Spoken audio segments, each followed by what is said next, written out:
The right certification. Now, a lot of people say after I get a certification, do I get a job? No. Will certification get me a job? No. Certification does not qualify you to knowing or to getting a job, because there are so many people that have certifications out there. Certifications help you to be grounded in the skill that you say that you know. It helps your resume to scale over the recruiters. When a recruiter is looking for has a job role and there are 5 applicants and 2 of them maybe have the certification that is required for that, the other 3 people, he's not going to look at them, but he's going to look at you. But then it's left for you to prove to that recruiter that you're the right person for that job, because it's not going to hire 2 of you just because you have certification. It's your conviction, your ability to speak in an understanding manner, a corrective way that the recruiter will be convinced that, yeah, this position is for you. And sometimes it's not always technical. It's like having a normal conversation with someone. And then your digital footprints can also prove that you have the right skills. Maybe type of comments that you make on LinkedIn, people that you follow, your TikTok, your Facebook. Do you post things that are IT related? All those things are things that they will also look at, or you can point that to them in an interview so that they can be able to see that. Now, there are vendor-specific certifications that you can take, which are manned by the blue chip companies like Amazon, Microsoft, Cisco. These certifications are vendor specific. So when you start with those type of certifications, what happens is that you are locked in on those vendors' products. So if you start with CCNA, which is Cisco, you will start learning Cisco switches, Cisco routers, how to configure them, how to deploy them in a network. So you are tied to that particular one. And then you also see that if it's a Microsoft or AWS, that's the same thing. But then there are vendor neutral certifications that you can also take. These vendor neutral certifications will help you to be a lot much broad in the field. Things like CompTIA. CompTIA has various certifications from entry level to advanced level to professional level. We're talking about taking the A+ certification, Network Plus, Security Plus, and other plus certifications like Linux Plus and so on. These certifications are much broader because they are not vendor specific certifications. Another major one that is widely recognized all over the world is the International Information System Security Certification Consortium, or the ICS Squared, which was formed in 1989. It is a non-profit organization that has been described as the world's largest IT security organization. The most widely known certification offered by ICS Squared is the CISSP certification. Okay, so this certification is one of the most popular one, which I can tell you that I do have that. I spoke about this also. These are some certifications that you can take. So certification materials. How do you prep for this certification? YouTube is your first bet because YouTube is free. People are creating content. People are creating various certification training, and they're posting them online so that they can garner some views and also be able to educate people. And those resources are very, very invaluable, and you can always use that. Just go on YouTube, search for any certification. One popular one that we use for Security Plus is Professor Messer.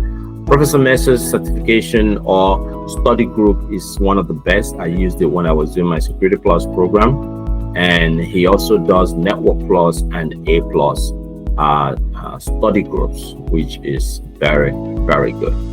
Now, LinkedIn is owned by Microsoft, but the pricing is a little. This one you need subscription to be able to access this. This is money.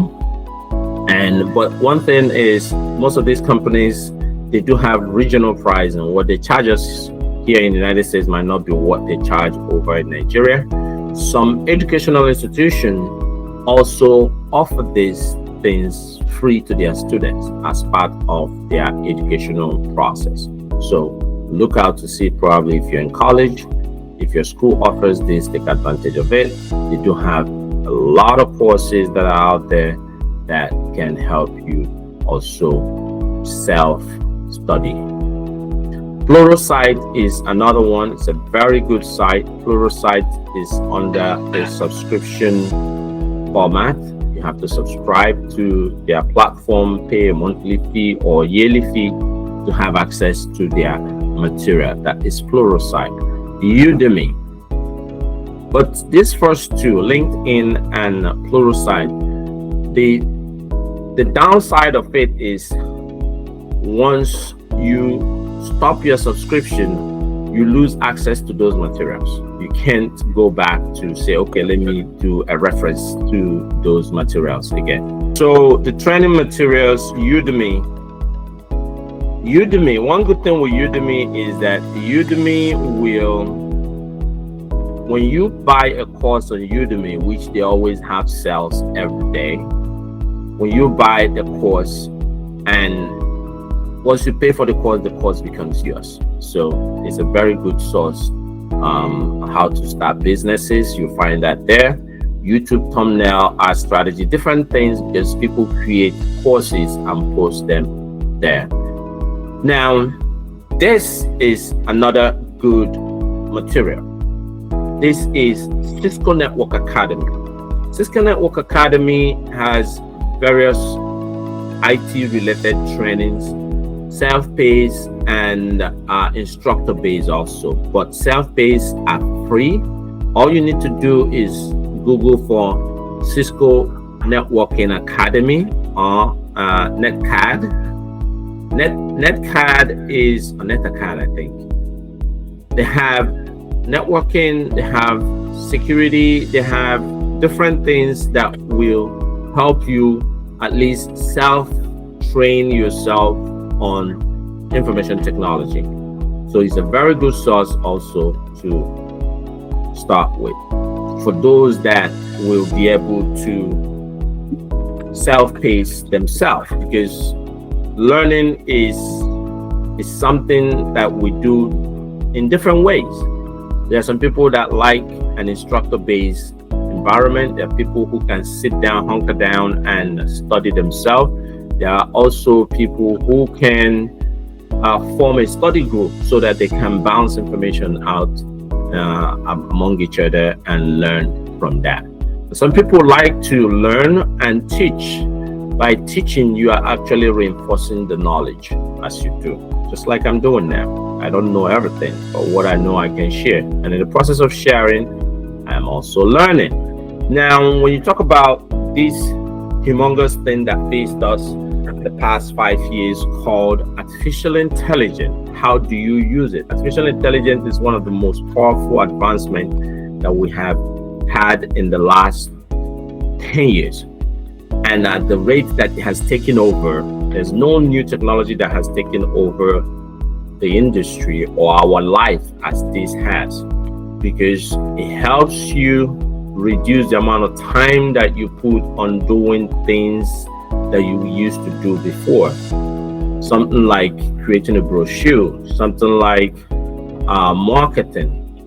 You can just have a conversation with AI. Hey, I want to start I want to have a conversation with you about business. I'm interested in this business and this business and this business. And this is my idea. I would like your own opinion about it. And it will give you opinion. You just have like 30 minutes conversation with it.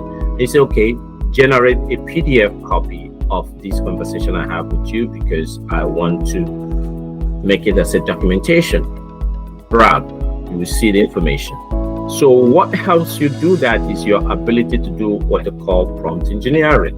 And prompt engineering is able to ask the right question. So AI is like a lump of clay. It's a lump of clay that you become the artist, mold it to what you want. There's a lot of wrong information there also. Then it's left for you to go through it and decipher what is true and what is not true. So you don't take everything on face value.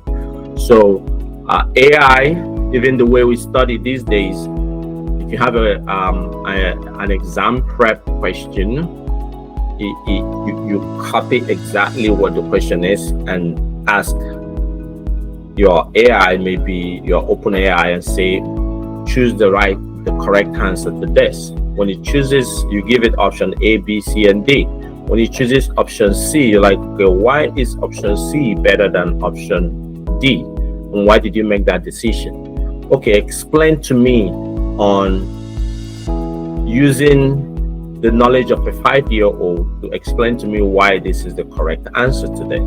These are the things that we're not able to do before in the past 5 years, but you can actually do that and have it going. So that is how you can actually start getting yourself into the IT field by training.